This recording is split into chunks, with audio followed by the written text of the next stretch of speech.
Yes dear students, good morning to all of you बच्चों इस segment में मैं कुछ इंपॉर्टेंट टॉपिक और उनके रीजनिंग क्वेश्चंस और न्यूमेरिकल्स मैं बच्चों आपसे डिस्कस करने जा रहा हूं। तो हमारा पहला टॉपिक है बच्चों इलेक्ट्रोकेमिकल सीरीज, है ना। क्वेश्चन है इस तरह से पूछा आता है आपको, व्हाट इज इलेक्ट्रोकेमिकल सीरीज, क्या होती है भाई इलेक्ट्रोकेमिकल सीरीज, क्या होती है। आपको मालूम बच्चों electrochemical series is also called as activity series और रिएक्टिविटी सीरीज, तो इसलिए बच्चों हम इसे एक्टिविटी सीरीज के नाम से भी जानते हैं। और कभी कभी बच्चों हमें इसकी एप्लीकेशंस भी पूछते हैं कि राइट डाउन इट्स एप्लीकेशंस, ये किस किस काम में इसका उपयोग होता है। तो व्हाट आर इलेक्ट्रोकेमिकल सीरीज और activity series, write down it's applications.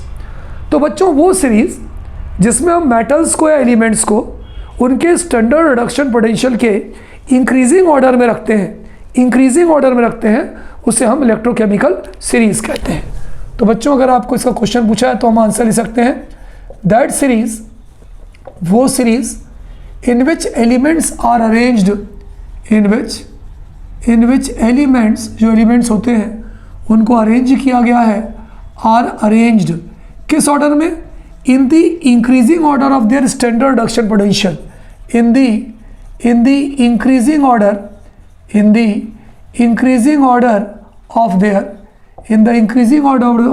of their standard reduction potential, in the increasing order of their standard reduction potential, increasing order of their standard reduction potential is called electrochemical series। ECS का मतलब होता है is called, चलिए पूरे लिख देता हूँ, is called electrochemical series, है ना। उससे हम बच्चों इलेक्ट्रोकेमिकल सीरीज कहते हैं। क्लियर। एलिमेंट्स को किस ऑर्डर में रखा है बच्चों, उनके increasing order of standard reduction potential के सीरीज में रखा है। ठीक है, ऐसी सीरीज को हम क्या बोलते हैं बच्चों, इलेक्ट्रोकेमिकल सीरीज बोलते हैं।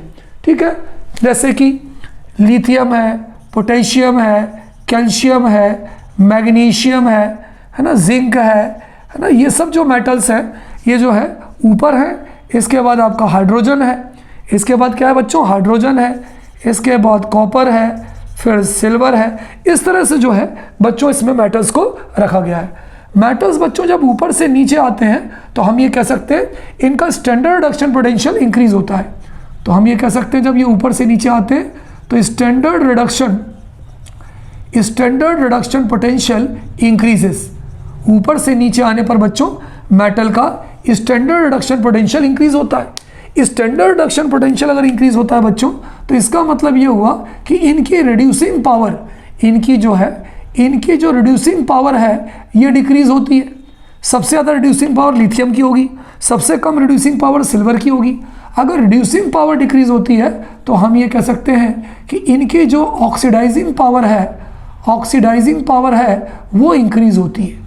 तो कोई अगर आपसे पूछे बच्चों कि इलेक्ट्रोकेमिकल सीरीज में ऊपर से नीचे आने पर क्या होता है तो हम कहेंगे स्टैंडर्ड रिडक्शन पोटेंशियल इंक्रीज होता है। इसका मतलब रिड्यूसिंग पावर डिक्रीज होती है, उल्टा इसका मतलब ऑक्सीडाइजिंग पावर इंक्रीज होती है। सबसे ज़्यादा रिएक्टिव, मोस्ट रिएक्टिव वो एलिमेंट होता है बच्चों जो सबसे ऊपर होता है ना। सबसे नीचे जो रखा है वो फ्लोरीन रखा है, प्लेटिनम से भी नीचे है। और नीचे जो एलिमेंट होता है बच्चों वो होता है लीस्ट रिएक्टिव। ठीक है, तो जो एलिमेंट बच्चों रिएक्टिविटी सीरीज या इलेक्ट्रोकेमिकल सीरीज में सबसे ऊपर होता है वो मोस्ट रिएक्टिव होता है, और जो नीचे होता है वो लीस्ट रिएक्टिव होता है। तो इस तरह से बच्चों एक्टिविटी सीरीज या रिएक्टिविटी सीरीज को देखकर हम एलिमेंट के बारे में बता सकते हैं कि which element will be more reactive and which element will be less reactive. चलिए अब बात करते हैं बच्चों एप्लीकेशंस ऑफ रिएक्टिविटी सीरीज और एक्टिविटी सीरीज। ठीक है, चलिए पॉज करिएगा, नोट कर लीजिएगा। तो इनकी एप्लीकेशंस क्या है, क्वेश्चन में यही था भाई। पहले पार्ट में तो ये था कि इलेक्ट्रोकेमिकल सीरीज क्या होती है, और फिर ये था कि इसकी एप्लीकेशन क्या है। बच्चों पहली एप्लीकेशन है इन कंपेयरिंग दी, पहली एप्लीकेशन लिख रहा हूं, in comparing the relative oxidising and reducing power, in comparing the relative oxidising and reducing power. बिल्कुल सही तिवारी सर, अभी कुछ देर पहले आपने बताया कि जब हम ऊपर से नीचे आते हैं तो उनका स्टैंडर्ड रिडक्शन पोटेंशियल जो होता है वो क्या होता है, वो बढ़ता है। इसका मतलब रिड्यूसिंग पावर घटता है, इसका मतलब ऑक्सीडाइजिंग पावर बढ़ता है। तो जो ऊपर होगा उसका रिड्यूसिंग पावर सबसे कम होगा, यानी ऑक्सीडाइजिंग पावर सबसे ज़्यादा होगा। जो नीचे होगा उसका रिड्यूसिंग पावर सबसे ज़्यादा होगा, ऑक्सीडाइजिंग पावर सबसे कम होगा। तो इस तरह से हम जो है एलिमेंट के ऑक्सीडाइजिंग और रिड्यूसिंग पावर को बच्चों कंपेयर कर सकते हैं। कोई दिक्कत? चलिए next, number 2, in comparing the relative activity of metal. दूसरा हम ये कर सकते हैं in comparing the relative activity of metal या reactivity of metal. Relative activity लिख दो या रिएक्टिविटी लिख दो, बात एक ही है, मेटल। बच्चों आपको मालूम हो सबसे नीचे बीच में हाइड्रोजन है, ऊपर जिंक है, नीचे कॉपर है। जैसे जैसे हम एक्टिविटी सीरीज में या इलेक्ट्रोकेमिकल सीरीज में ऊपर से नीचे आते हैं, इनकी स्टैंडर्ड रिडक्शन पोटेंशियल क्या होता है बताओ, बढ़ता है, और इनकी रिएक्टिविटी कम होती जाती है। यानी जो मेटल सबसे ऊपर रखा है वो सबसे ज़्यादा रिएक्टिव होगा, और जो सबसे नीचे रखा है वो सबसे कम रिएक्टिव होगा। जैसे मान लीजिए आपके पेपर में एक रिएक्शन दी गई, Zn है ना, सॉलिड है, प्लस कॉपर सल्फेट, ये आपका एक्वस है। क्या रिएक्शन पॉसिबल है? बिल्कुल रिएक्शन पॉसिबल है, क्योंकि जिंक जो है एक्टिविटी सीरीज में ऊपर है, कॉपर जो है एक्टिविटी सीरीज में हाइड्रोजन से नीचे है। तो जिंक ज़्यादा रिएक्टिव है, कॉपर कम रिएक्टिव है। तो जिंक क्या करेगा, कॉपर को कॉपर सल्फेट से डिस्प्लेस कर देगा और बनाएगा जिंक सल्फेट प्लस कॉपर, ये हो गया आपके सॉलिड। तो इस तरह से बच्चों एक्टिविटी सीरीज में हम कंपेयर कर सकते हैं कि विच एलिमेंट विल बी और which metal will be more reactive and which metal will be less reactive. तो ये आपका बच्चों सेकेंड जो पॉइंट था वो ये था, ठीक है। थर्ड पॉइंट बच्चों, to predict the anode and cathode of metals. To predict पता लगा सकते हैं, टू प्रिडिक्ट दैट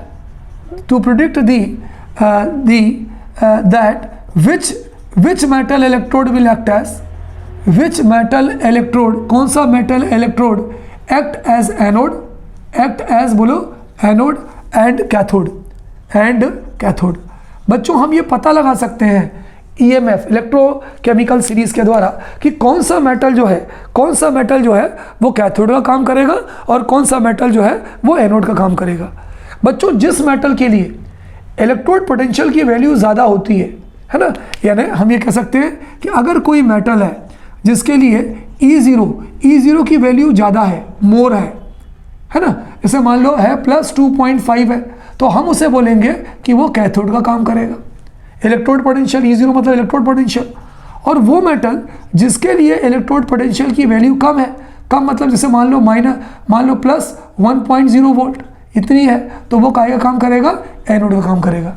तो स्टैंडर्ड रिडक्शन पोटेंशियल की वैल्यू जिसके लिए कम होगी है ना, वो एनोड का काम करेगा, और जिसके लिए ज़्यादा होगी वो कैथोड का काम करेगा। आप तो सिंपली इलेक्ट्रोड पोटेंशियल की वैल्यू ज़्यादा है तो वो कैथोड हो जाएगा, इलेक्ट्रोड पोटेंशियल की वैल्यू कम है तो वो एनोड हो जाएगा।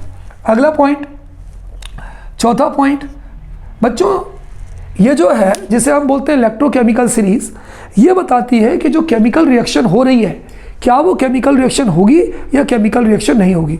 तो it gives information about the feasibility of chemical reaction. एक वर्ड आता है बच्चों, feasibility of chemical reaction. Feasibility मतलब it will tell us that reaction will takes place और reaction will not takes place.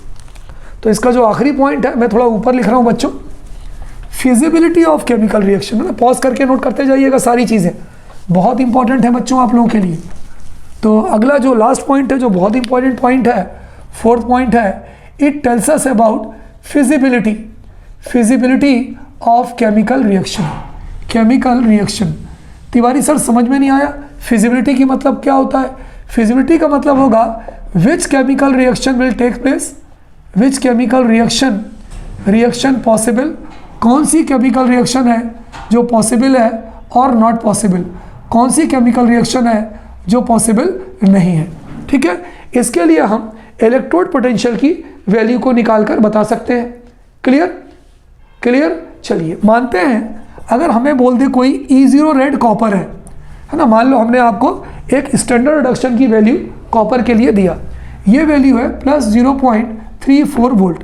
दूसरी हमने स्टैंडर्ड रिडक्शन की value आपको जिंक के लिए दिया, जिंक की वैल्यू है माइनस 0.14 वोल्ट, है ना, एक है प्लस 0.34 वोल्ट और दूसरी है, चलो बढ़ा लेते हैं, निगेटिव वैल्यू लाते हैं 0.76 वोल्ट। हमें मान लो निकालना इलेक्ट्रोड पोटेंशियल ऑफ सेल, तो E0 सेल बराबर क्या होगा, E0 cathode minus E0 anode. अब देखो दोनों ही रिडक्शन है, इसका मतलब हमें चेंज नहीं करना है। अगर एक ऑक्सीडेशन होती तो हम उसे रिडक्शन में साइन बदल देते, तो ये हो जाएगा E0 कैथोड माइनस ये हो जाएगा E0 एनोड।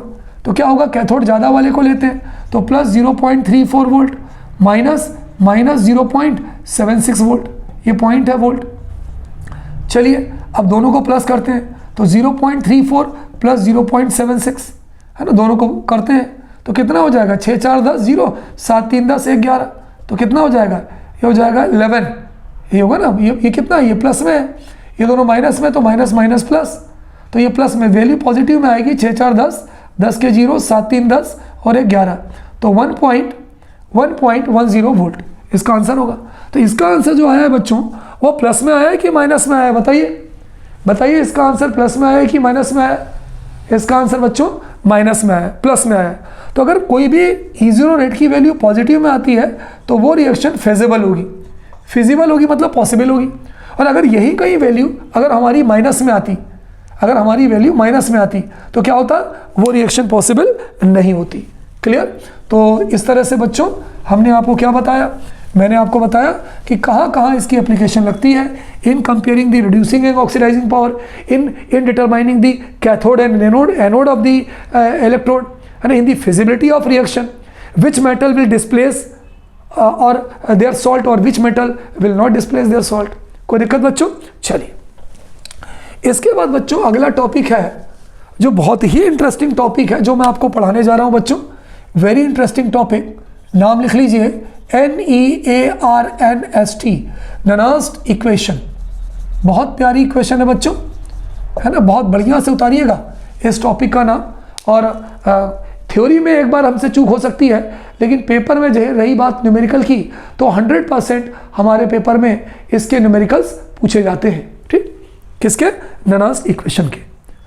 तो बच्चों पहला तो क्वेश्चन यही बनता है कि तिवारी सर ननास्ट इक्वेशन है क्या, व्हाट इज ननास्ट इक्वेशन। देखो बच्चों, है ना, क्वेश्चन वही है कि what is Nernst equation, derive it या केवल इक्वेशन लिखो आप, इसके न्यूमेरिकल्स बहुत इंपॉर्टेंट होते हैं बच्चों। Scientist Nernst has given an equation, है ना, साइंटिस्ट ननास्ट ने क्या किया, एक इक्वेशन दिया। क्यों दिया, to calculate the electrode potential और EMF। बात एक ही है, scientist Nernst has given an equation, had given an equation to determine the electrode potential और electromotive force of electrochemical cell, उसको हम कहते हैं ननास्ट इक्वेशन। तो बच्चों हम यहाँ लिख सकते हैं scientist Nernst, NEARNST, Nernst gave an equation, scientist Nernst gave an equation to determine the, gave an equation to determine the electrode potential, to determine the electrode potential of है ना, इलेक्ट्रोड पोटेंशियल और EMF। बच्चों आपको याद हो electrode potential को हम electromotive force भी बोलते हैं, किसका, ऑफ इलेक्ट्रोकेमिकल सेल, ऑफ बोलो इलेक्ट्रोकेमिकल सेल, है ना, electrode potential of electrochemical cell, है ना। इस इक्वेशन को कॉल्ड एज, इस इक्वेशन को हम क्या बोलते हैं बोलो, called as Nernst equation, called as Nernst equation. तो साइंटिस्ट ननास्ट ने बच्चों एक इक्वेशन दिया जिससे हम किसी सेल के इलेक्ट्रोड पोटेंशियल या बोलो EMF को फाइंड आउट कर सकते हैं बच्चों। इस इक्वेशन को हम कौन सी इक्वेशन बोलते हैं बोलो बच्चों, इस इक्वेशन को हम बोलते हैं ननास्ट इक्वेशन। अब बच्चों कभी कभी हमारे पेपर में ननास्ट इक्वेशन को डेराइव करने के लिए भी आता है, क्योंकि इसके न्यूमेरिकल्स हमारे पेपर में आएंगे, तो इसको हम डेराइव कैसे कर सकते हैं, है ना, ननास्ट इक्वेशन को हम कैसे डेराइव कर सकते हैं। तो देखिए, है ना, इसका डेरिवेशन बता रहा हूँ मैं, ये बहुत इंपॉर्टेंट टॉपिक है बच्चों, इसलिए मुझे इसके बारे में आपको बताना पड़ा। कंसीडर रिडक्शन रिएक्शन, क्योंकि जो स्टैंडर्ड मानते हैं वो रिडक्शन पोटेंशियल को मानते हैं, इसलिए हम क्या कर रहे हैं, एक रिडक्शन रिएक्शन को कंसीडर कर रहे हैं। Consider a reduction reaction. क्या है रिएक्शन बच्चों, रिएक्शन है Mn प्लस, हो गया aqueous plus N electron is equal to Mn, यही है भाई रिएक्शन, यही है बच्चों, है ना। हमारी रिएक्शन है M है जिसके पास N पॉजिटिव चार्ज है और इसके पास इलेक्ट्रॉन जुड़ गया, तो अगर एक इलेक्ट्रॉन जुड़ेगा तो इसका पॉजिटिव चार्ज कैंसिल हो जाएगा, ये केवल क्या बचेगा m, क्योंकि n इलेक्ट्रॉन ने क्या किया, एक इसके पॉजिटिव चार्ज को क्या कर दिया, कैंसिल कर दिया। कोई दिक्कत? चलिए ठीक है। अब इसके लिए बच्चों हम इक्वेशन लिखते हैं, ये एक्वस मैंने बताया था, जहाँ मेटल होता है वो क्या होता है, सॉलिड।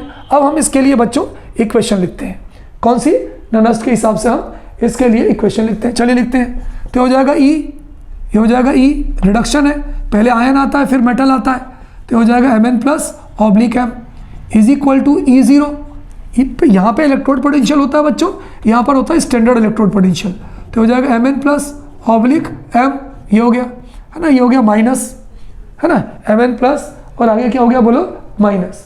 माइनस के बाद क्या आएगा बच्चों, ये आएगा RT अपॉन NF, ये होगा ln कंसंट्रेशन ऑफ, ऊपर आता है रिएक्टेंट का कंसंट्रेशन, सॉरी ऊपर आता है प्रोडक्ट का कंसंट्रेशन, नीचे आता है रिडक्टेंट का कंसंट्रेशन, तो कंसंट्रेशन ऑफ M ये solid state upon concentration of Mn plus ये एक्वस स्टेट, दो गया। फिर से सुन लीजिए, ये ननस्ट के हिसाब से हम इक्वेशन बनाते तो लिखते हैं electrode potential, standard electrode potential, और ये पूरा जाता है। अब देखिए अगला स्टेप क्या होगा, E Mn plus oblique m, Mn plus oblique m is equal to E0, ये होगा Mn प्लस ऑब्लिक m, है ना, ये होगा माइनस। अब हमें ये लॉग n हटाना है। बच्चों आपने पढ़ा होगा कि जब हम इस लॉग n को हटाते हैं तो क्या होता है बोलो, लॉग n ln, इसको आप ln भी कह सकते हैं, है ना, ln इज इक्वल टू होता है 2.303 इंटू लॉग की बेस 10, है ना, हम ये कह सकते हैं। तो हो जाएगा माइनस, ये हो गया आपके RT, ये हो गया NF, और ये हो गया नहीं, पहले 2.303 आएगा ना, क्योंकि हमने क्या किया, ये जो लॉग की n थी इसको log 10 में कन्वर्ट कर रहे हैं, ये देखो log n को log 10 में कन्वर्ट कर रहे हैं, तो हो जाएगा 2.303, ये होगा RT, ये होगा NF, और अब यहाँ log 10 हो गया, log 10 या log लिख लो, है ना। और अब बच्चों हम क्या करते हैं, एक चीज़ आपको और बता दूँ, concentration of metal in solid, concentration of solid ऐसा लिखो, है ना, इधर बहुत ध्यान से सुनना, कंसंट्रेशन ऑफ सॉलिड, है ना, चाहे वो सॉलिड हो और लिक्विड हो, इज टेकन एज यूनिटी, बच्चों सॉलिड हो या लिक्विड हो, यहाँ पे हमने सॉलिड लिया है, उसका जो कंसंट्रेशन है बच्चों, उस कंसंट्रेशन को हम कितना मानते हैं, उसको हम 1 मानते हैं, सॉलिड या लिक्विड का कंसंट्रेशन हम 1 मानते हैं। तो जब 1 मानेंगे तो यहाँ आ जाएगा 1, और यहाँ क्या आ जाएगा आपके Mn पॉजिटिव। अब देखिए, अब इनकी वैल्यूज रख दे सब, R की वैल्यू, T की वैल्यू, तो हो जाएगा E, ये हो जाएगा Mn प्लस, पावर में लिखेंगे oblique m is equal to E0, ये हो जाएगा Mn plus oblique m minus 2.303 into 8.314, R की वैल्यू, ये R की वैल्यू है, T की वैल्यू कितनी होती है 298 केल्विन, आपको याद होना चाहिए, डिवाइडेड बाई, है ना, number of electron into Faraday की वैल्यू होगी 96,500, ये होगा आपका log 10, ये होगा 1 अपॉन, ये होगा Mn प्लस। देखिए कितनी सारी वैल्यू हमें याद करना पड़ेगी, यानी हमारा कैलकुलेशन बड़ा खतरनाक हो जाएगा।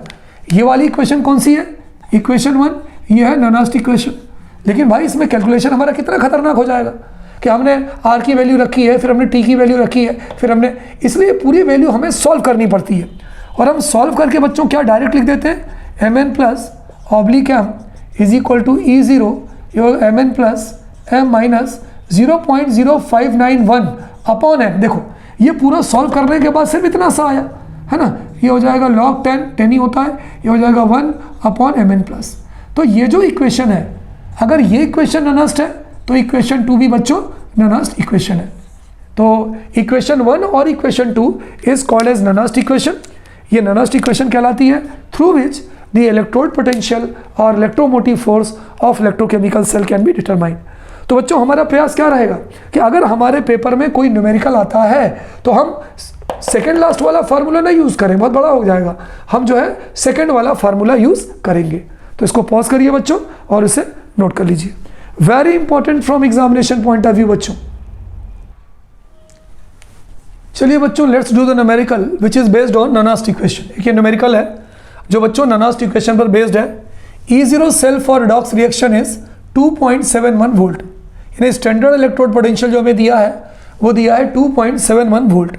एक रिएक्शन हमें दी है और साथ में पूछा है calculate E cell for the reaction. Reaction के लिए हमें क्या कैलकुलेट करना है बच्चों, हमसे पूछा calculate E cell for the reaction, electrode potential of the reaction, है ना। अब बच्चों देखो आपको कैसे पता चलेगा कि यहाँ पर आपको ननस्ट इक्वेशन का फार्मूला यूज़ करना है। जो भी चीज़ इक्वेशन दी जाएगी उस इक्वेशन के बेस में आपको कंसंट्रेशन दिया जाएगा, आयन के साथ आपको कंसंट्रेशन दिया जाएगा। तो यदि किसी रिएक्शन में आयन के साथ आपको कंसंट्रेशन दिया जा रहा है और आपसे ई सेल पूछा जा रहा है, it means you have to apply Nernst equation. चलिए भाई करते हैं। ननस्ट इक्वेशन का फार्मूला क्या है, हम सबको मालूम है, E is equal to E cell है ना, हमें मालूम है ना, E cell is equal to E zero cell minus 0.0591 upon n, ये हो गया log 10, कुछ नहीं तो log 10 है ना। कंसंट्रेशन ऑफ प्रोडक्ट, तो प्रोडक्ट क्या होता है बोलो, Mg2+ ion upon concentration of reactant, तो हो जाएगा Cu2+ आयन, है ना। बिल्कुल सिंपल है बच्चों। E cell is equal to E zero cell minus 0.0591 upon n, final formula log 10, base जो है वो 10 की है, concentration of product the concentration of reactant. चलिए वैल्यू रखते हैं बच्चों। ई जीरो सेल की तुम्हारी वैल्यू कितनी है, ये है 2.71 माइनस 0.0591 अपॉन एन, एन मतलब नंबर ऑफ इलेक्ट्रॉन लॉस्ट और गेन, ठीक है, नंबर ऑफ इलेक्ट्रॉन लॉस्ट और गेन। मैग्नीशियम कितने इलेक्ट्रॉन लूज कर रहा है, 2, तो Mg2+ हो गया। कॉपर कितने इलेक्ट्रॉन ले रहा है, 1, तो Cu2+ हो गया। तो 2 लगा है, इसका मतलब n की वैल्यू 2 हो जाएगी। 3 लगा है, 3 हो जाएगी। 1 लगा है, 1 हो जाएगी। जितने प्लस है उतने यहाँ इलेक्ट्रॉन आ जाएंगे। ये हो गया आपका log into concert Mg2+ ion की वैल्यू कितनी है, 0.001। तो 0.001 में बच्चों यदि हम पॉइंट हटाएंगे तो हो जाएगा 1, 2, 3, तो हो जाएगा 10 की पावर -3। तो लॉग ऊपर आ जाएगा 10 की पावर -3 और इसका आ जाएगा 10 की पावर -2, ये आ जाएगा। तो क्या हो जाएगा बच्चों बताओ, ये तुम्हारा हो जाएगा E cell 2.71 minus 0.059 n upon 2 log ऊपर 10 की पावर -3 है, -2 है, तो 10 की पावर -1 हो जाएगा। बच्चों आपको मालूम है कि log 10 की पावर -1 इज इक्वल टू -1 होता है, सबको मालूम है। तो हम क्या लिख सकते हैं, हम लिख सकते हैं यहाँ पे बोलो E cell is equal to 2.71 minus, अगर हम इसको सॉल्व करेंगे बच्चों 0.0591 अपॉन 2 को सॉल्व करेंगे तो आ जाएगा 0.295। तो बच्चों ये हमारा आ जाएगा 0.0295 जब हम इसको सॉल्व करेंगे, इनटू ये हो जाएगा -1 माइनस आपको क्या हो जाएगा प्लस, है ना। माइनस माइनस क्या हो जाएगा, वो माइनस और वो माइनस प्लस हो जाएगा। तो हमारा क्या आ जाएगा बोलो, E cell is equal to 2.71, ये हो जाएगा प्लस 0.0295, है ना। ये दोनों क्या हो जाएगा बच्चों बताओ, दोनों का प्लस हो जाएगा। तो जब दोनों को प्लस करेंगे तो अप्रॉक्सीमेटली आ जाएगा -2.75 कर लो, लगभग 2.95 के आसपास और 2.74 वोल्ट जो है हमारा आंसर आ जाएगा। तो बच्चों बहुत इंपॉर्टेंट क्वेश्चंस हैं और ये क्वेश्चंस 100% हमारे पेपर में आते हैं, है ना। नोट डाउन, इसको पॉज करिए बच्चों और पॉज करके इसको आप नोट कर लीजिए, है ना। Pause it and note down, बहुत इंपॉर्टेंट क्वेश्चन है बच्चों। चलिए बच्चों अगला क्वेश्चन देखते हैं जो इसी ननस्ट इक्वेशन पर बेस्ड है। हमारा क्वेश्चन क्या है, ध्यान से देखिएगा। Calculate the EMF of the cell. बच्चों आपसे ईएमएफ पूछा जाए या इलेक्ट्रोड पोटेंशियल पूछा जाए, बात एक ही है ना। ईएमएफ पूछा जाए या इलेक्ट्रोड पोटेंशियल पूछा जाए या ई सेल पूछा जाए, है ना। यहाँ मैं लिख भी देता हूँ, ईएमएफ बराबर इलेक्ट्रोड पोटेंशियल और ई सेल, ये एक ही चीज़ है, कंफ्यूज मत होना। इलेक्ट्रोमोटिव फोर्स पूछा जाए या ई सेल पूछा जाए, बात एक ही है। ये दिया है, कंसंट्रेशन दिया है, मालूम है तिवारी सर आपने बताया था कि अगर आयन के साथ कंसंट्रेशन ब्रैकेट में दिया हो तो वहाँ पर हमें ननस्ट इक्वेशन लगानी पड़ती है। चलिए लगाते हैं भाई ननस्ट इक्वेशन, फार्मूला लगाते हैं, आंसर लिखते हैं। फार्मूला डायरेक्ट वाला फार्मूला लगाएंगे, तिवारी सर आपने बोला था ई सेल लिख दो या ईएमएफ लिख दो, ई सेल ईएमएफ के बराबर है, तो ई सेल की जगह क्या हम ईएमएफ लिख सकते हैं, बिल्कुल तिवारी सर लिख सकते हैं, is equal to E zero cell minus 0.0591 upon n log base 10 concentration of product, है ना। बच्चों हमारा प्रोडक्ट कौन होगा बताओ, Mg2+ होगा या Cu2+ होगा, बताइए। हमारा प्रोडक्ट होगा Mg2+, ये होगा। बच्चों इसको समझाने के लिए मैं एक और क्वेश्चन लिखता हूँ, ये तो पहला क्वेश्चन था, एक और क्वेश्चन लिखता हूँ। राइट सेल रिएक्शन, बहुत इंपॉर्टेंट क्वेश्चन है बच्चों, राइट सेल रिएक्शन। ये क्वेश्चन मैंने क्यों लिखा है, जब मैं सेल रिएक्शन लिखवाऊंगा ना आपसे तो ये क्लियर हो जाएगा कि लॉग में ऊपर क्या आएगा नीचे क्या आएगा। चलिए सेल रिएक्शन लिखते हैं, इसके लिए सेल रिएक्शन लिखते हैं, है ना। यहाँ मैं लिखने जा रहा हूँ बच्चों, यहाँ मैं लिखने जा रहा हूँ इस रिएक्शन के लिए सेल रिएक्शन। चलिए मैग्नीशियम Mg2+ में बदल रहा है, यानी मैंने लिखा Mg सॉलिड, है ना, -2 इलेक्ट्रॉन, 2 इलेक्ट्रॉन निकल रहे हैं, तो काहे में बदल रहा है बोलो, Mg2+ आयन एक्वस में बदल रहा है। ये पहली इक्वेशन हो गई, ऑक्सीडेशन हो गई। इस वाली के लिए लिखते हैं Cu2+ आयन, Cu बदल रहा है, मतलब ये 2 इलेक्ट्रॉन गेन कर रहा है, तो ये क्या हो जाएगा बोलो, Cu, ये हो गया एक्वस और ये हो गया सॉलिड, ये हो गया, ये इक्वेशन 2 हो गई। तो +2 इलेक्ट्रॉन से -2 इलेक्ट्रॉन कट गए। जब भाई देखो, जब तक आप सेल रिएक्शन नहीं लिख पाओगे तब तक आपको ये पता नहीं चलेगा कि ऊपर क्या रखना है नीचे क्या रखना है। भाई आप बाय मिस्टेक तो ये भी कर सकते हो कि आप कॉपर आयन को ऊपर रख दोगे और Mg2+ आयन को नीचे रख दोगे, तो गलत हो जाएगा।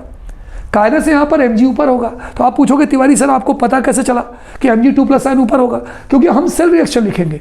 यहाँ पर ऑक्सीडेशन हो रहा है तो ये 2 इलेक्ट्रॉन लूज कर रहा है, यहाँ रिडक्शन हो रहा है तो ये कर रहा है, +2 से -2 ही कट गया, क्या बचा बोलो, Mg सॉलिड, है ना, plus Cu2+ aqueous gives Mg2+ aqueous plus Cu solid. अब देखो इस रिएक्शन से आपको ये पता चल रहा है कि प्रोडक्ट का आयन मैग्नीशियम है और कंसंट्रेशन का आयन कॉपर है। तो प्रोडक्ट वाला आयन हम इसका कहाँ लिखते हैं बच्चों, ऊपर लिखते हैं। तो ये तुम्हारा हो जाएगा Mg2+ ऊपर आ जाएगा और ये जो है Cu2+ नीचे आ जाएगा। चलो अब इसकी वैल्यू रखते हैं भाई धूम धड़ाके के साथ। E0 सेल, तुम्हारा E0 सेल कितना दिया था इस इक्वेशन का, ये दिया था तिवारी सर 2.71 वोल्ट, तो हमने 2.71 लिख लिया, माइनस 0.0591, 2 इलेक्ट्रॉन प्लस माइनस चल रहा है, अपॉन 2 लिख लिया, ये लिख लिया लॉग Mg2+ की वैल्यू कितनी है, ये है Mg2+ की 0.01, इसकी वैल्यू कितनी है कॉपर की है 0.01, दोनों की वैल्यू 0.01 है क्या, ठीक है, ध्यान दीजिएगा दोनों की वैल्यू कितनी है। एक बार इसको हम चेक करते हैं कि दोनों की वैल्यू मैंने आपको कितनी लिखवाई है भाई। एक की वैल्यू 0.1 है बच्चों, इसको सही कर लेना, ये 0.1 है, यानी ऊपर आपका आएगा 0.1 और नीचे आएगा 0.01, ठीक है। चलो तो जब इसको आप सॉल्व करोगे तो 0.1, ठीक है, 0.1 0.01, जब इसको सॉल्व करोगे बच्चों तो क्या होगा 2.71 माइनस 0.0591 अपॉन 2, जब इसको सॉल्व करेंगे तो कितना आएगा भाई बताओ, करके देखो 0.091 अपॉन 52, 0.0295 है ना बच्चों। तो ये आपका आ जाएगा, हाँ ये आ जाएगा 0.0295, इसका सॉल्व करेंगे तो, है ना, और इसको सॉल्व करोगे तो बच्चों ये आएगा लगभग log 10, है ना, ये log 10 आएगा, क्योंकि ये हटाएंगे तो 1 0 नीचे आएगा, ये हटाएंगे तो 2 0 ऊपर आएगा, तो 1 0 से 1 0 कट जाएगा, तो आ जाएगा log 10, है ना। हमें मालूम है बच्चों, आपने पढ़ा है कि log 10 की वैल्यू होती है 1, तो क्या हो जाएगा बोलो 2.71 माइनस 0.0295, ठीक है, तो ये आ जाएगा EMF। चलिए माइनस करिए 2.71 से 0.0295 माइनस करिए, तो जब आप ये माइनस करेंगे तो आपका इसका आंसर आ जाएगा 2.68 वोल्ट, 2.68 वोल्ट आपका आंसर आ गया। तो बच्चों देखो ये मैंने क्यों बताया, देखिए यहाँ पे डिफरेंट फॉर्म था, ये ऑक्सीडेशन हाफ सेल थी, ये रिडक्शन हाफ सेल था, बीच में सॉल्ट ब्रिज था। हमारा कंफ्यूजन क्या हो रहा था कि हमें कॉपर ऊपर लिखना है या मैग्नीशियम ऊपर लिखना है, तो मैंने आप इसीलिए आपको इसमें 2 क्वेश्चन दिया, एक आपको सेल रिएक्शन निकालनी है और दूसरी आपको इसके लिए EMF कैलकुलेट करना है। तो सेल रिएक्शन में ये क्लियर हो गया कि आप ऊपर किससे लिखेंगे और आप नीचे किससे लिखेंगे, ठीक है। इसको पॉज करिए और मजे से नोट करिए ताकि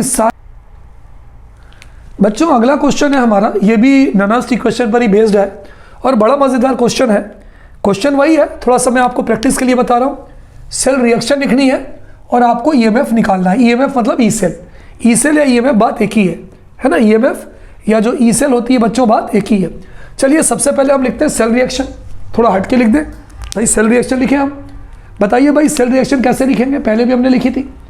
सेल रिएक्शन क्यों लिखते हैं, क्योंकि तिवारी सर जब सेल रिएक्शन लिखते हैं तो पता चलता है ऊपर क्या लिखना है नीचे क्या लिखना है।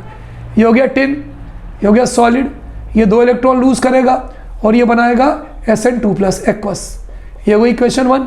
दूसरा, अब ये H2 है तो यहाँ पर 2H+ लेना पड़ेगा, उन्होंने पेपर में नहीं दिया, आपको कंफ्यूज किया है, लेकिन अगर ये हाइड्रोजन 2 है तो यहाँ 2H+ होगा, तो ये हो गया 2H+, 2 क्यों 2H+ में कितने पॉजिटिव चार्ज हैं, एक है कि 2 है, 2 है सर, ये हो जाएगा +2 इलेक्ट्रॉन, ये हो जाएगा H2, ये हो जाएगा गैस और ये हो जाएगा एक्वस।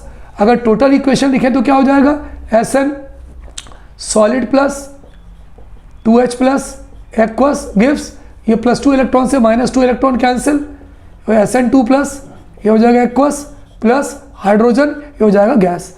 देखो क्लियर कट ये सेल रिएक्शन हो गई, ये कंप्लीट ओवरऑल रिएक्शन हो गई, ये हो गई आपकी ओवरऑल रिएक्शन या सेल रिएक्शन। तो यदि पेपर में आपके आए सेल रिएक्शन तो इस तरह से इन दोनों की रिएक्शन लिख दो, तो ये आपकी ओवरऑल रिएक्शन सेल। क्या पता चल रहा है, टिन को हमें ऊपर लिखना है और हमें हाइड्रोजन को नीचे लिखना है, ये बात समझ में आई।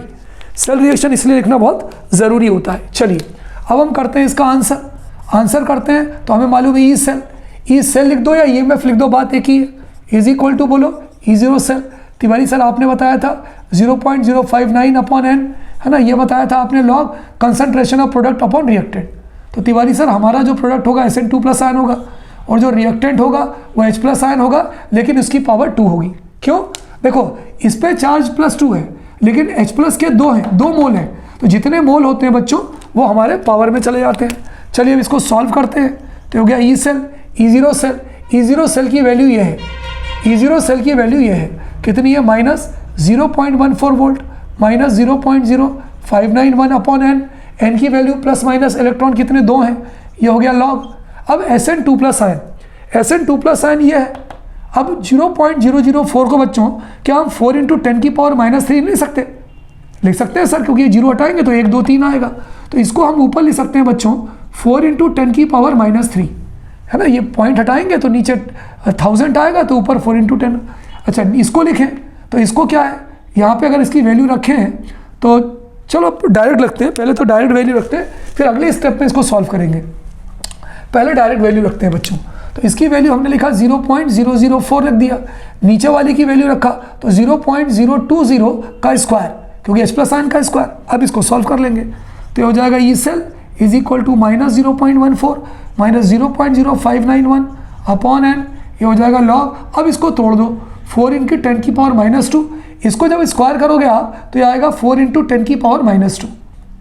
इन दोनों से ही कैंसिल होगा और ऊपर हमारा बचेगा बच्चों E cell is equal to -0.014। अच्छा इसकी वैल्यू कितनी है, 2 है, तो बच्चों 0.0591 को अगर हम 2 से डिवाइड करेंगे तो क्या आएगा बताइए। कई बार हम कर चुके हैं, सो मेनी टाइम्स हम इसको 2 से डिवाइड मार चुके हैं। जब हम इसको 2 से डिवाइड करते हैं तो क्या आता है 0.0295, ये आता है 0.0295 जब हम डिवाइड करते हैं। अब यहाँ क्या आया, log 10 कटेगा तो यहाँ जाएगा आपका log 10। और तिवारी सर अभी आपने बताया था कि log 10 की वैल्यू 1 होती है, तो क्या हो जाएगा बोलो, ये हो जाएगा E cell is equal to -0.014 -0.0295, ये हो जाएगा। माइनस माइनस क्या हो जाएगा प्लस, लेकिन निशान किसका रहेगा, माइनस का। भाई माइनस माइनस क्या हो जाएगा प्लस, होगा कि नहीं होगा बताइए। माइनस माइनस क्या हो जाएगा आपका प्लस, ठीक है, प्लस, ठीक है 0.4 वोल्ट। अब बच्चों एक सबसे इंपॉर्टेंट चीज़ आपको बताऊं कि यहाँ पर जो था हमने एक चीज़ नहीं लिया। क्या नहीं लिया, उसको ध्यान से सुनिए। देखिए जहाँ भी आप हाइड्रोजन लेंगे, देखिए इस न्यूमेरिकल में ध्यान सुनिएगा, इसीलिए मैंने रोके रखा था कि आपको मैं लास्ट में बताऊंगा। किसी भी न्यूमेरिकल में, ये बहुत ही इंपॉर्टेंट न्यूमेरिकल है बच्चों, जहाँ भी आपका हाइड्रोजन इलेक्ट्रोड आएगा वहाँ पर आपकी एक चीज़ हो जाएगी। क्या हो जाएगी, ये हो जाएगी, देखिए फार्मूला थोड़ा चेंज होगा आपका। फार्मूला क्या चेंज होगा यहाँ पे होगा E0 hydrogen minus E0 cell, ये फार्मूला आपका चेंज हो गया। ये नोट कर लेना, 100% इंपॉर्टेंट बच्चों, इसीलिए मैंने रोक के रखा था कि ब्लास्ट में बताऊंगा। आप करते करते गए आपका आंसर गलत हो जाएगा। देखो जहां भी आपका हाइड्रोजन हो वहां पे आपको E0 सेल के पहले E0 हाइड्रोजन लगाना है, ये हमेशा ध्यान रखना। E0 hydrogen minus E0 cell. Hydrogen के लिए E0 की वैल्यू कितनी होती है बच्चों बताओ, तिवारी सर 0 होती है ना, 0 होती है। अब क्या हो गया माइनस, और इसकी वैल्यू कितनी है, माइनस है। भाई हाइड्रोजन के लिए इलेक्ट्रोड पोटेंशियल की वैल्यू कितनी होती है, 0 होती है, फिक्स है। माइनस 0.5 वोल्ट, माइनस माइनस क्या हो जाएगा, प्लस हो जाएगा, ये भी प्लस हो जाएगा, ये भी प्लस हो जाएगा, दोनों प्लस हो गए। तो plus minus minus, plus minus minus होगा, तो हम इसको क्या करेंगे, माइनस कर देंगे, है ना, ठीक है। देखिए 0 0 ही हो गया प्लस, तो ये माइनस हो जाएगा। तो बताइए ई सेल की वैल्यू कितनी आएगी आपकी, 105। तो ई सेल की वैल्यू आएगी बच्चों, E cell is equal to 0.005 है ना। ई सेल की वैल्यू आपकी लगभग आएगी 0.1105 वोल्ट। नोट कर लीजिए, ई सेल की आपकी वैल्यू आएगी 0.1105 वोल्ट। ठीक है, इसको नोट कर लीजिए। जरा इस बात को देखो, मैं फिर से आपको इस चीज़ को रिपीट कर रहा हूँ बच्चों, इसको फिर से समझिए। देखिए, जहाँ भी आपके पेपर में हाइड्रोजन होगा अगर नॉनस्ट इक्वेशन में, तभी मैंने आपको न्यूमेरिकल बताया। तो आपको क्या करना है, इस फार्मूले में जहाँ पर आप E0 सेल लिखते हैं वहाँ पर आप E0H कर देंगे, हाइड्रोजन लगा देंगे माइनस E0 सेल। H की वैल्यू 0 होगी, 0 माइनस जो भी वैल्यू है यहाँ प्लस, तो ये जो है एक डिफरेंट फॉर्मेट हो जाएगा। समझ लीजिए बच्चों, बहुत इंपॉर्टेंट है, 100% इंपॉर्टेंट है, और इसको नोट कर लीजिए। Is it clear? चलिए ये 3 फार्मूले देखिए बच्चों, जो बहुत इंपॉर्टेंट फार्मूले और जनरली हमारे एग्जाम में पूछे जाते हैं। पहला formula relation between equilibrium constant यानी केसी और electrode standard electrode potential of cell, इनके बीच में कौन सा फार्मूला लगता है? तो इनके बीच में बच्चों फार्मूला लगता है E0 cell is equal to 2.303/RT/NF। दूसरा जो बहुत, देखिए बच्चों मैं क्यों इतनी मेहनत कर रहा हूँ इस सेगमेंट में, क्योंकि हमारे पेपर में इस यूनिट से न्यूमेरिकल जरूर पूछे जाएंगे। गिब्स फ्री एनर्जी चेंज और standard electrode potential of cell के बीच में जो फार्मूला लगता है वो क्या लगता है? Del RG0 is equal to minus NFE0। Gibbs free energy और इक्विलिब्रियम कांस्टेंट के बीच में फार्मूला क्या लगता है? डेल RG0 है ना is equal to minus RT ln KC। तो ये तीनों फार्मूले बच्चों अच्छे से नोट कर लीजिए। चलिए बच्चों, ये हमारा फार्मूला है जो इक्विलिब्रियम कांस्टेंट और सेल को स्टैंडर्ड पोटेंशियल पे बीच में आधारित है। Calculate the equilibrium constant of the reaction, ये आपको इक्वेशन दी है, और यहाँ पर स्टैंडर्ड इलेक्ट्रोड पोटेंशियल का बच्चों हमें फार्मूला लिखा है। चलिए अब हम इसके लिए निकालते हैं E0 सेल के, है ना, हमें इक्विलिब्रियम कांस्टेंट निकालना है। तो बच्चों हमारा फार्मूला क्या होता है? E0 cell is equal to minus 0.059, है ना। E0 cell is equal to minus 0. Minus नहीं आएगा, 0.059/n, ये हो जाएगा log KC। ये हमारा फार्मूला है। n की वैल्यू 2+ है, 2+, यहाँ भी 2+, तो ये हो जाएगा E0 cell is equal to 0.059, n की वैल्यू हो जाएगी 2 into log KC। E0 cell की तुम्हारी वैल्यू कितनी दी है? 0.46 वैल्यू दी है वोल्ट। अब तुम्हें निकालना है log KC, है ना, log KC निकालना है। तो बताओ भाई log KC बराबर क्या होगा? log KC बराबर हो जाएगा 0.46 इंटू 2/0.059, ये आ जाएगा बच्चों। अब इसको सॉल्व करो 0.46 को, तो जब अब इसको सॉल्व करेंगे बच्चों तो ये आपके कितना आ जाएगा? ये आ जाएगा 15.6, तो हो जाएगा log KC is equal to 15.6। अब आपके एग्जाम्पल में क्या होता है बेटा? KC इज इक्वल टू क्या होगा? Anti log of 50.6। तो ये जो वैल्यूज़ है बच्चों, ये आपके पेपर में दी रहती है एंटी लॉग।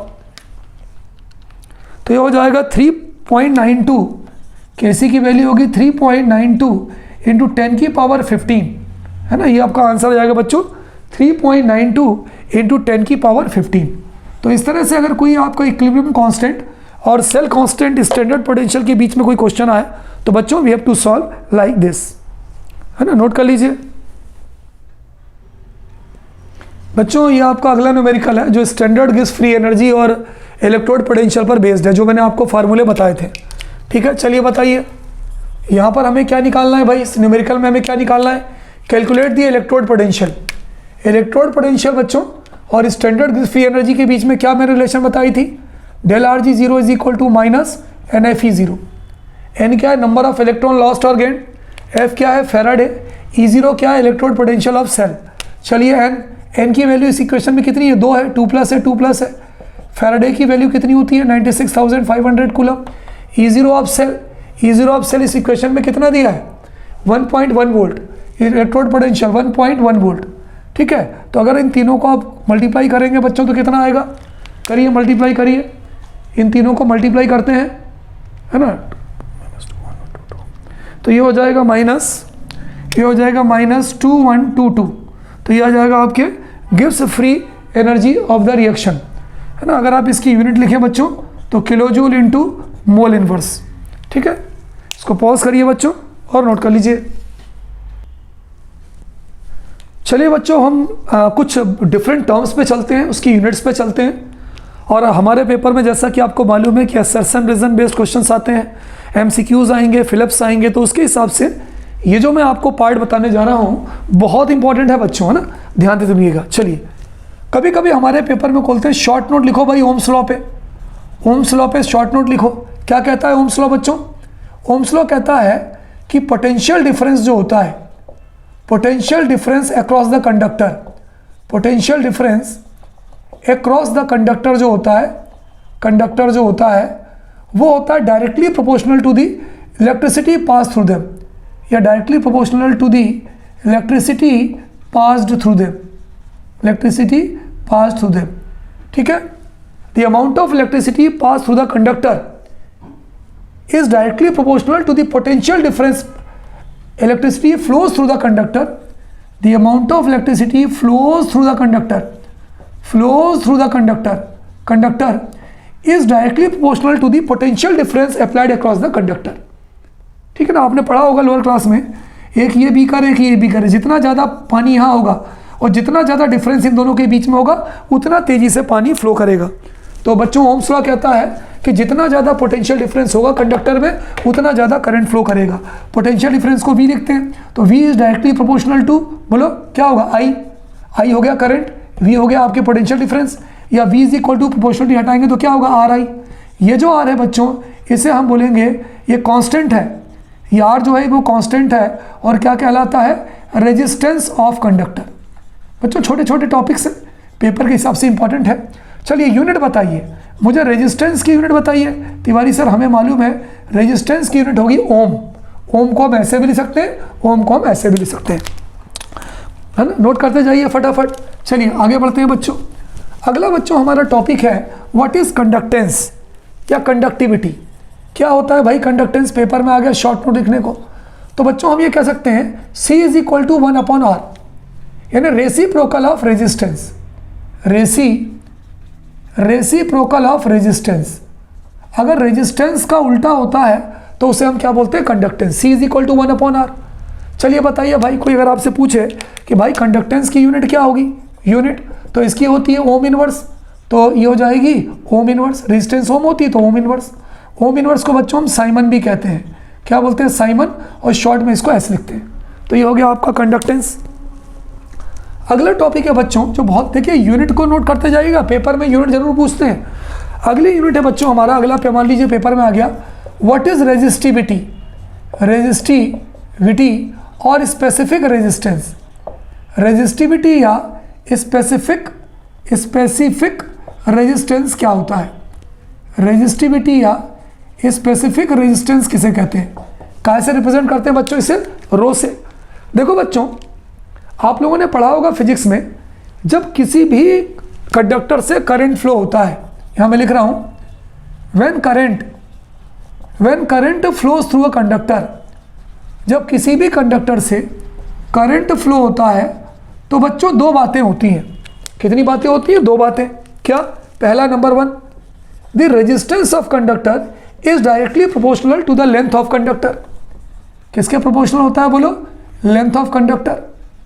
जितनी ज़्यादा कंडक्टर की लंबाई होगी रेजिस्टेंस उतना ज़्यादा होगा, बात भी सही है भाई। अच्छा, दूसरा होता है inversely proportional to the area of cross section of conductor. ये क्या है, area of cross section of conductor है, मालूम है। चलो ये हो जाएगा आपका एरिया ऑफ क्रॉस सेक्शन किसका, ऑफ कंडक्टर।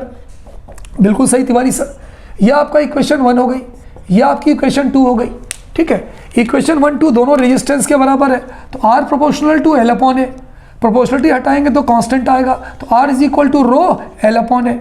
ये जो तुम्हारा रो आया है बच्चों, क्यों हम ये भी तो लिख सकते हैं, और rho is equal to RA upon L, बिल्कुल लिख सकते हो Tiwari sir.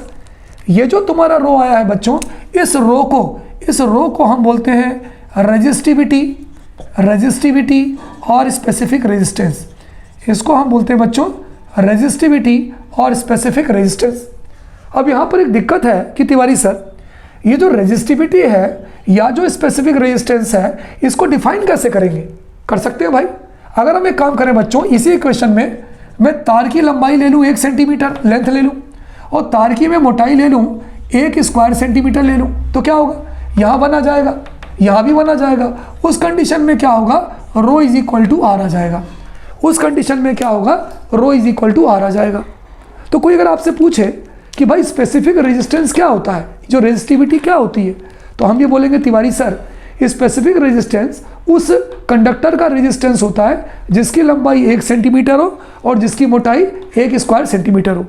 Specific resistance is the resistance of that conductor which is having length 1 centimetre and area of cross section 1 square centimetre.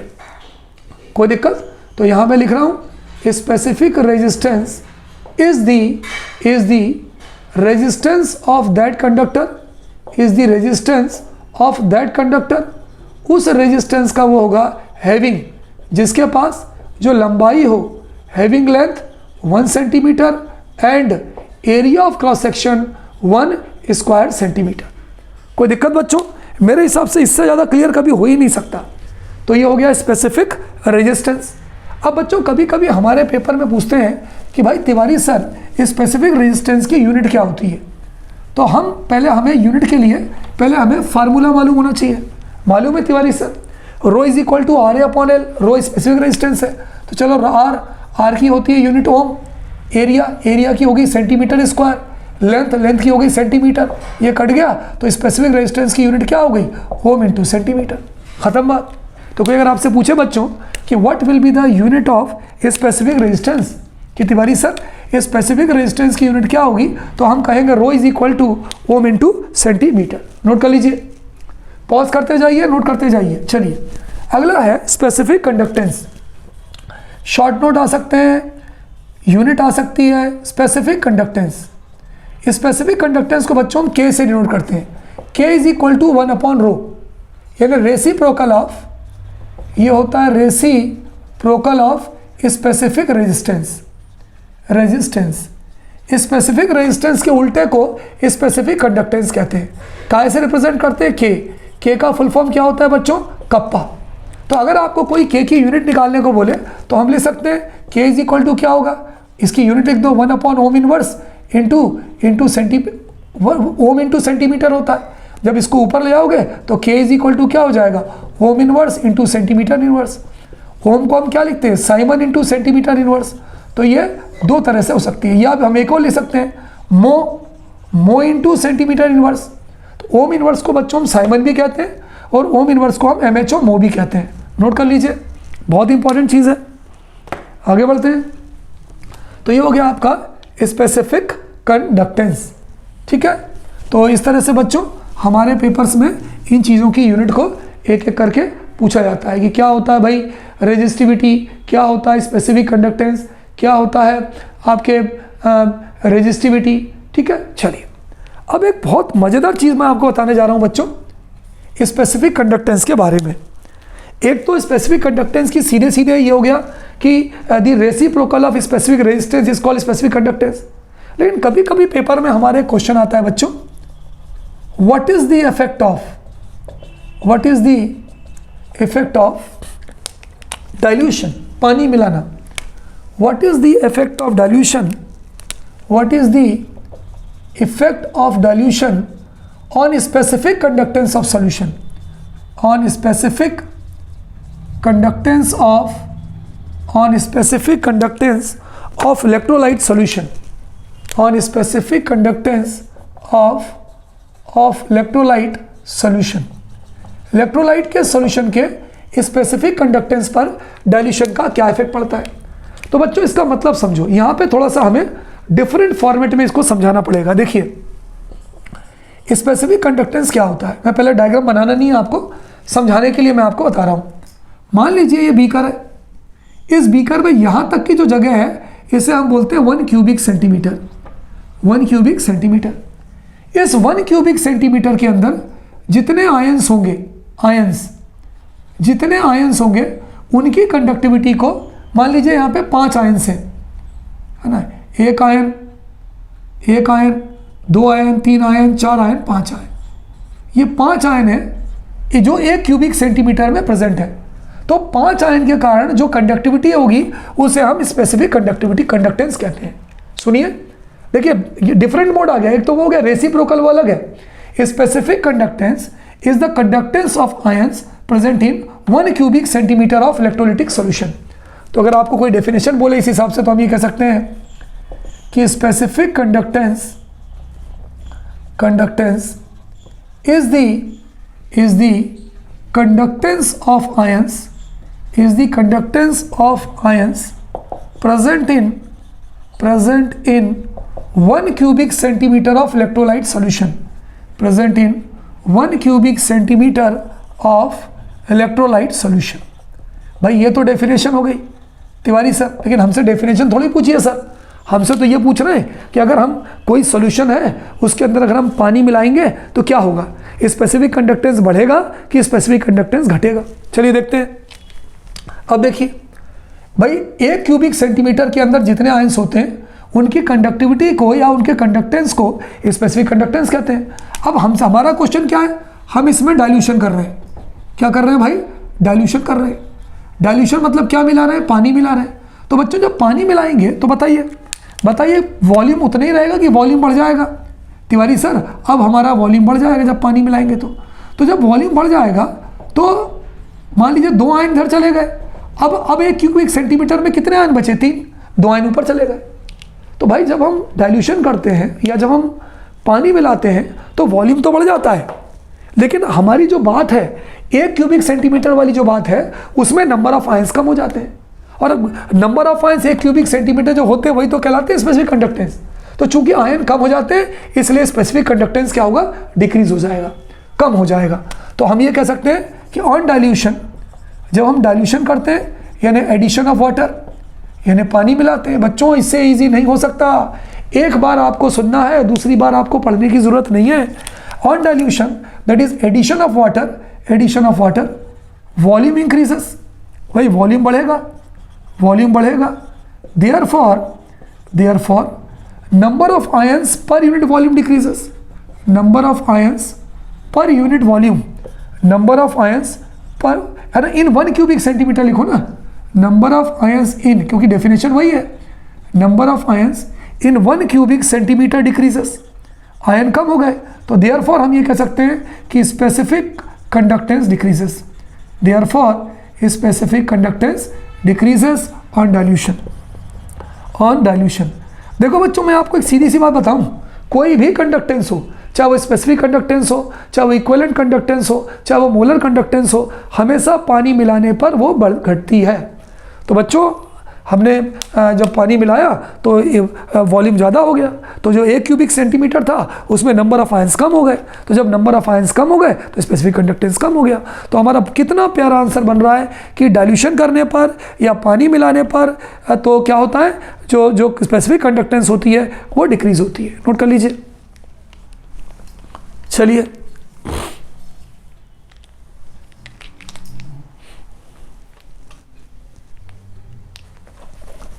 आगे बढ़ते हैं बच्चों, पॉज करिए, इसके बाद हम इसमें आगे बढ़ते हैं। अगला है बच्चों, क्या होता है मोलर कंडक्टेंस और क्या होता है इक्विवेलेंट कंडक्टेंस, है ना, बहुत इंपॉर्टेंट टॉपिक है।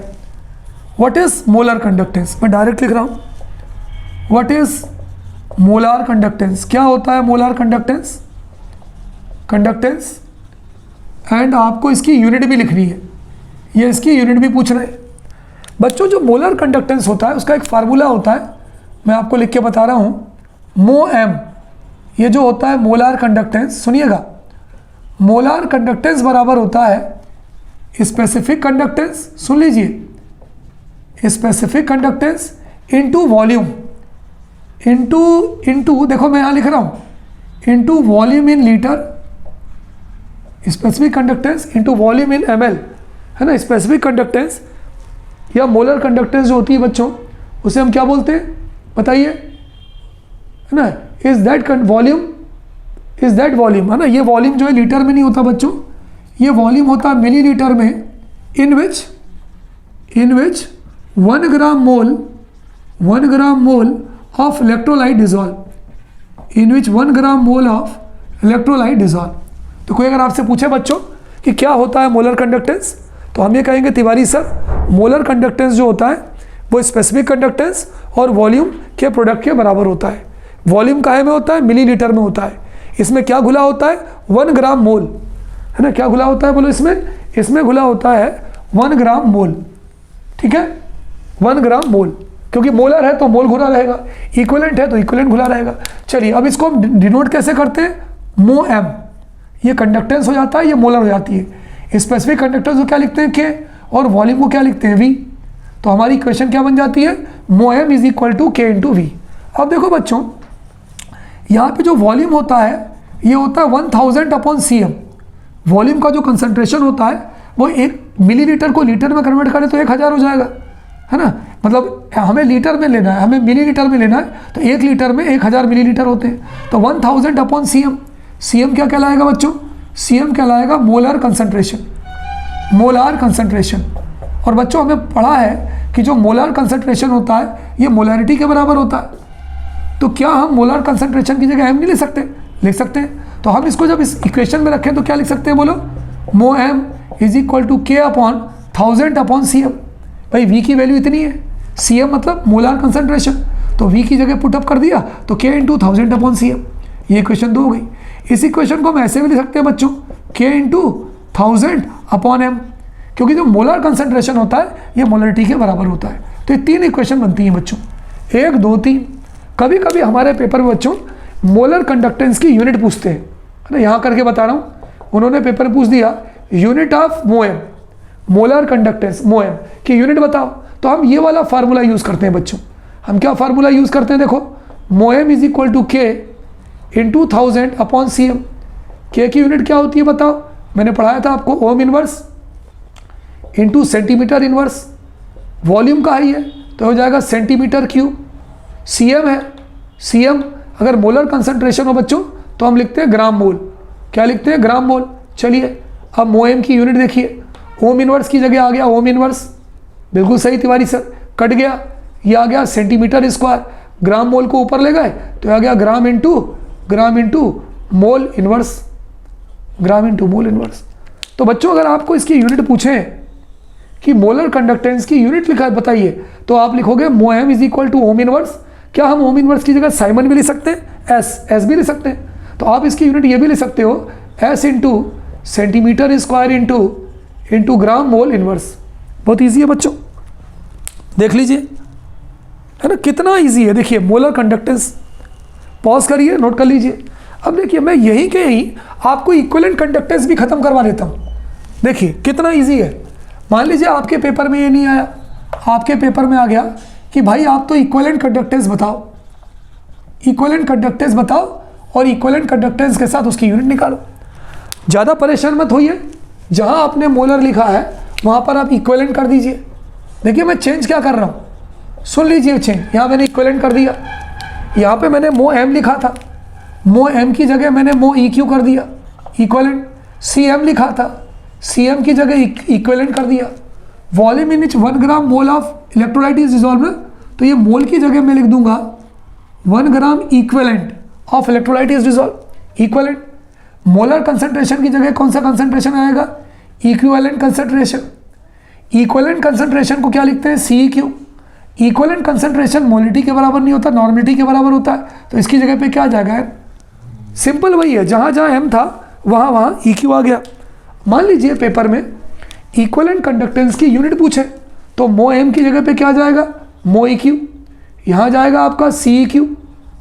अब ग्राम मोल की जगह क्या जाएगा, यहाँ जाएगा ग्राम इक्विवेलेंट, यहाँ पे क्या जाएगा, यहाँ जाएगा ग्राम इक्विवेलेंट इनवर्स, यहाँ पर भी आ जाएगा ग्राम इक्विवेलेंट इनवर्स। तो कितना इजी है बच्चों, कुछ नहीं है।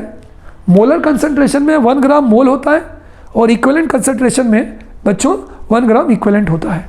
पॉज करिए और ठंडे दिमाग से इसको सोचिए। चलिए अगला जो क्वेश्चन हम करने जा रहे हैं बच्चों बहुत इंपॉर्टेंट है और 100% वो हमारे एग्जाम में पूछा जाता है।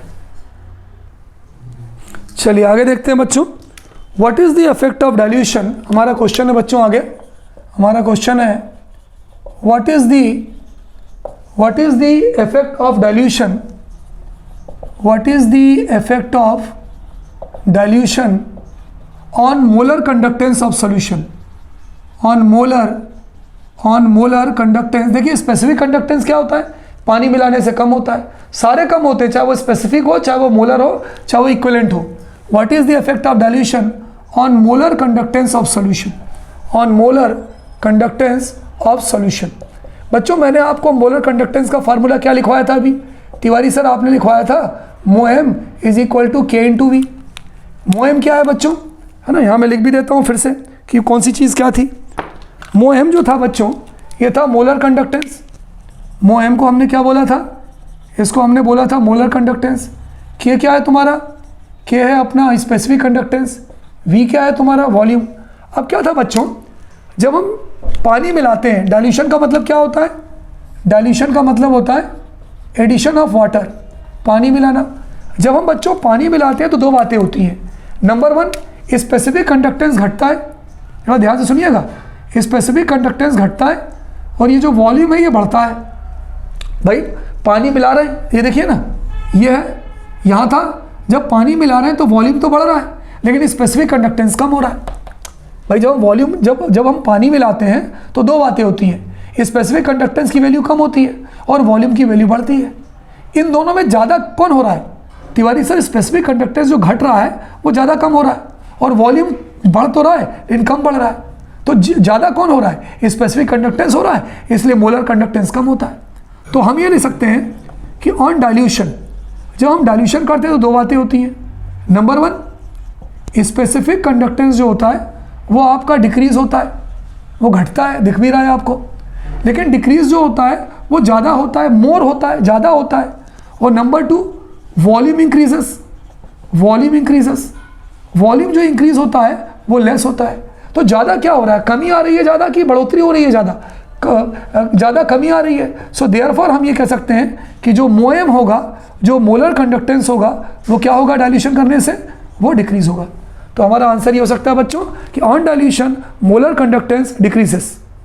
फिर से देखिए, मोलर कंडक्टेंस का फार्मूला होता है स्पेसिफिक कंडक्टेंस कम होता है और वॉल्यूम जो है हमारा बढ़ता है, लेकिन कमी ज़्यादा होती है, बढ़ोतरी कम होती है। तो कमी जो है वो ज़्यादा हो रही है, मोर है, और बढ़ोतरी जो है वो कम हो रही है। तो ज़्यादा किस में हो रहा है बताइए, ज़्यादा हो रहा है कमी में। तो इसलिए क्या होगा, इसलिए हम ये कह सकते हैं कि डाइल्यूशन करने पर मोलर कंडक्टेंस घटता है। इसी क्वेश्चन में अगर मैं कुछ नहीं करूं, मोलर की जगह मैं लिख दूं इक्विवेलेंट, अगर मैं इसी में कुछ नहीं करूं, मोलर की जगह लिख दूं इक्विवेलेंट, तो कुछ नहीं करना आपको, या मोएम की जगह मोईक्यू कर दो, मोलर कंडक्टेंस की जगह इक्विवेलेंट कंडक्टेंस कर दो। तो on dilution specific conductance decreases, दोनों का आंसर सेम है, घटता है, वॉल्यूम बढ़ता है। लेकिन जो कमी आ रही है वो ज़्यादा हो रही है, बढ़ोतरी कम हो रही है, इसलिए हम ये कह सकते हैं कि इक्विवेलेंट कंडक्टेंस की वैल्यू भी घटती है। तिवारी सर एक बात तो बड़ी मज़ेदार लगी कि अगर हम डाइल्यूशन करेंगे, यानी पानी को मिलाएंगे किसी इलेक्ट्रोलाइट के सॉल्यूशन में, तो सारे कंडक्टेंस घटेंगे, चाहे वो स्पेसिफिक कंडक्टेंस हो, चाहे वो मोलर कंडक्टेंस हो, चाहे वो इक्विवेलेंट कंडक्टेंस हो। चलिए आगे बढ़ते हैं, बड़ी मज़ेदार चीज़ देखते हैं कि सेल कांस्टेंट क्या होता है। What do you mean by cell constant, है ना, अगला टॉपिक है, बड़ा मज़ेदार टॉपिक है बच्चों। व्हाट इज सेल कांस्टेंट, ये सेल कांस्टेंट क्या होता है, इसको हम रिप्रेजेंट करते हैं बच्चों जी स्टार से, है ना, जी स्टार से। अब जी स्टार क्या होता है, मान लीजिए हमारे पास कोई इलेक्ट्रोलिटिक सेल है। क्या होता है बच्चों इलेक्ट्रोलिटिक सेल, एक ही सेल में पॉजिटिव होता है, उसी सेल में निगेटिव होता है। तो दो इलेक्ट्रोड के बीच की दूरी हमने मान लिया L।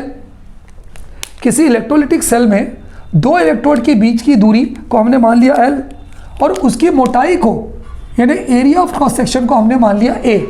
तो इन दोनों का जो रेशियो होता है बच्चों वो कहलाता है सेल कांस्टेंट। तो G star is equal to L upon A। L क्या है बोलो, L है बच्चों डिस्टेंस बिटवीन टू इलेक्ट्रोड्स। ये देखिए डायग्राम देख लीजिए, distance between two electrodes of electrolytic cell, of electrolytic cell.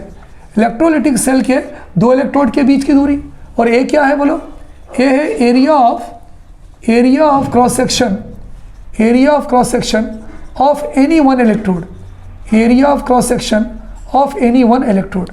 तो किसी भी इलेक्ट्रोलिटिक सेल के दो इलेक्ट्रोड के बीच की दूरी यानी L और किसी एक इलेक्ट्रोड का जो एरिया ऑफ क्रॉस सेक्शन होता है A, उन दोनों के जो रेशियो होता है बच्चों उसे हम क्या बोलते हैं, उसे हम बोलते हैं सेल कांस्टेंट। चलिए अगर कोई इसकी यूनिट पूछे भाई आपसे कि बताओ भाई तिवारी सर सेल कांस्टेंट की यूनिट क्या होगी, तो आप क्या फार्मूला क्या होता है, L अपॉन A। एल हो गया सेंटीमीटर, ए हो गया सेंटीमीटर स्क्वायर, स्क्वायर से ये कट गया, 1 centimetre is equal two centimetre inverse. तो आप ये कह सकते हो कि तिवारी सर सेल कांस्टेंट जो होता है जिसे हम जी स्टार कहते हैं, इसकी जो यूनिट होती है वो सेंटीमीटर स्क्वायर होती है। कभी कभी बच्चों हमारे पेपर में बड़ा अच्छा क्वेश्चन आता है, वो क्वेश्चन आता है डेराइव रिलेशन बिटवीन, ये मैं लिख रहा हूँ क्वेश्चन, नोट कर लें, इस सेगमेंट का ये लास्ट क्वेश्चन होगा बच्चों, derive relation between conductance, derive relation between conductance यानी C comma comma specific conductance, specific conductance मतलब के एंड सेल कांस्टेंट, एंड बोलो बच्चों, एंड सेल कांस्टेंट ब्रैकेट में जी स्टार। इन तीनों के बीच में बच्चों हमें रिलेशन लिखनी है। तीनों में आपको पढ़ा चुका हूँ, C is equal to 1/r होता है, K इज इक्वल टू 1/ρ होता है, और सेल कांस्टेंट बराबर क्या होता है, जी स्टार होता है। चलिए देखते हैं बच्चों, मैंने आपको एक फार्मूला बताया था, K is equal to 1/ρ। K क्या कहलाता है, K कहलाता है स्पेसिफिक कंडक्टेंस, और रो कहलाता है तुम्हारा स्पेसिफिक रेजिस्टेंस। ये मैंने फार्मूला आपको बताया था, K इज इक्वल टू 1/ρ। लेकिन बच्चों हमने क्या पढ़ा है, हमने ये भी पढ़ा है कि रो इज इक्वल टू होता है, वो होता है RA/L। तो रो की वैल्यू को यहाँ रख दें, तो K is equal to 1/RA into L ऊपर चला जाएगा। अब क्या बचेगा, जगह यहाँ नहीं है, मैं यहाँ आके दिखा रहा हूँ, तो ये हो जाएगा K is equal to 1/R, है ना, ये क्या है ना, 1/RA इंटू L होगा ना, क्योंकि रो की भाई रो इज इक्वल टू क्या होता है, RA/L, तो रो की जगह वैल्यू रख दिया, तो RA L ऊपर चला गया, तो 1/R इंटू L/A। अब K is equal to 1/R, 1/R reciprocal of resistance is called as conductance into L/A is called as cell constant. तो बच्चों ये हमारा जो रिलेशन थी वो ये हो गई कि specific resistance is equal to होता है स्पेसिफिक रेजिस्टेंस, ये हो गया स्पेसिफिक, ये हो गया रेजिस्टेंस बराबर होता है कंडक्टेंस, ऑब्जर्व्ड कंडक्टेंस। ये कौन सा कंडक्टेंस है बच्चों, ये है ऑब्जर्व्ड कंडक्टेंस, और इनटू ये हो गया सेल कांस्टेंट, ये हो गया सेल कांस्टेंट। या क्या बच्चों हम ये नहीं कह सकते, क्या हम कह सकते हैं कि सेल कांस्टेंट बराबर होता है स्पेसिफिक रेजिस्टेंस, है ना, स्पेसिफिक रेजिस्टेंस नहीं भाई, स्पेसिफिक कंडक्टेंस, है ना। देखो फिर से देखो बच्चों कि स्पेसिफिक कंडक्टेंस बराबर होता है observed conductance into cell constant, या cell constant is the ratio of specific conductance into observed conductance. तो बच्चों ये जो रिलेशन है बहुत इंपॉर्टेंट रिलेशन है, और कई बार ये हमारे एग्जाम में पूछी गई है। तो बच्चों this was the second part of this unit, that is electrochemistry.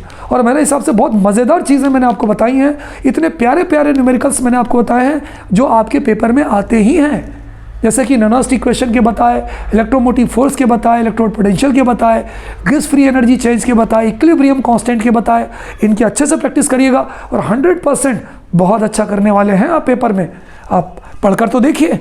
Okay students, good day to all of you बच्चों, बाय बाय।